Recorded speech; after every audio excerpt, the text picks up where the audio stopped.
Hello friends, welcome back. I'm Beth, here to help you fulfill your potential in meditation. As most of you know, I don't have just one method that I teach to everybody, like one size fits all. Instead, I much prefer to teach people one-on-one. And the reason is that you're all different. So please use these videos as a guideline. And if there's anything that isn't quite working for you or anything that doesn't quite fit, then be in touch and I'll be more than happy to discuss those things with you one-on-one. Today's video is about learning to discern the rebirth linking moment. In Pali we call this the Pati Sandhi moment, and it is the first conscious moment of the life. It forms a very important part of our discernment of the 12 links of dependent origination. Now, if we do want to learn to discern this rebirth linking moment, it's important that we're first familiar with discerning past mentality in general. Now, I've made a separate video on learning to discern past mentality, past nama. So if you haven't done so already, I'd suggest that you watch that video, but not only watch the video, also do the practice if you can, so that this video is really clear to you. Now, if we want to discern that rebirth linking moment, we want to start off discerning recent past nama.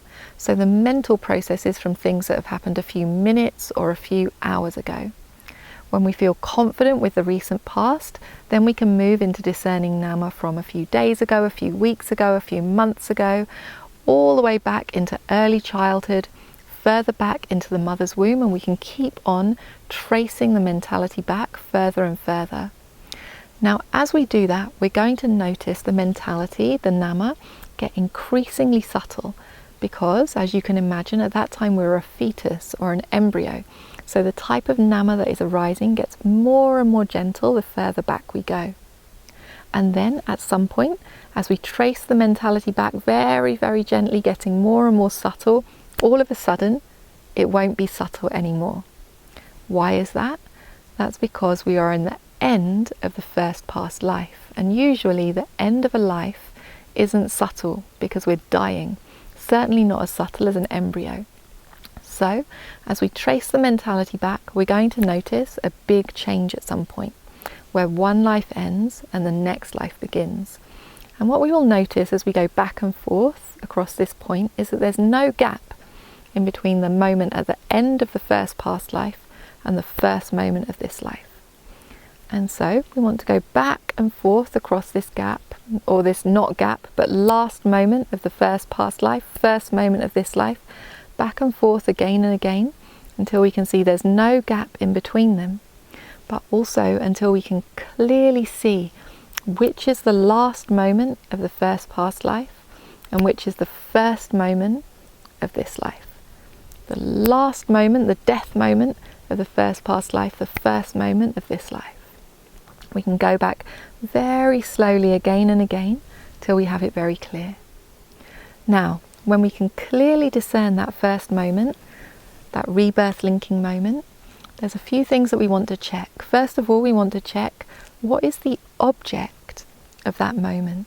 So what is that moment conscious of? It has its object. There's something that rebirth linking moment knows. So we want to check what is the object. The second thing that we want to check is how many mental factors does that moment have? How many mental factors in that moment? We can take note in our memory. Next, we want to check that object and those mental factors, are they the same as the bhavanga moments throughout this life? And if we have really found our rebirth linking moment, then it will have the same object and the same number of mental factors as all of the bhavanga moments throughout this life. Now you'll remember that the bhavanga moments are the resting moments that arise all throughout this life in the gap between mental processes. So we can move our discernment of the mentality forwards throughout the life till we find some of those bhavanga moments, and we can check what is the object of those bhavanga moments and how many mental factors do they have. If the objects and the number of mental factors line up, then we can be confident that we've found our rebirth linking moment. And that rebirth linking moment will form an important part of the discernment of dependent origination. So that's what I have to say today on learning to discern the rebirth linking moment. It's a subtle practice, it's a profound practice, but it's a very important part of our further discernment of cause and effect. If you have any questions, or if anything isn't working for you, if anything isn't clear, then be in touch and I'll be more than happy to discuss this practice with you one-on-one so that you feel confident in it. So now is the time to get off of those screens, get onto the cushions and actually do some practice. There's so much possible in this world of meditation, so let's not waste time. As most of you know, I do all of my work on a donation basis, so I encourage you to support me either through Patreon or through my website so that I can continue to make these videos. Thank you so much for your support. Wishing you the best with your meditation.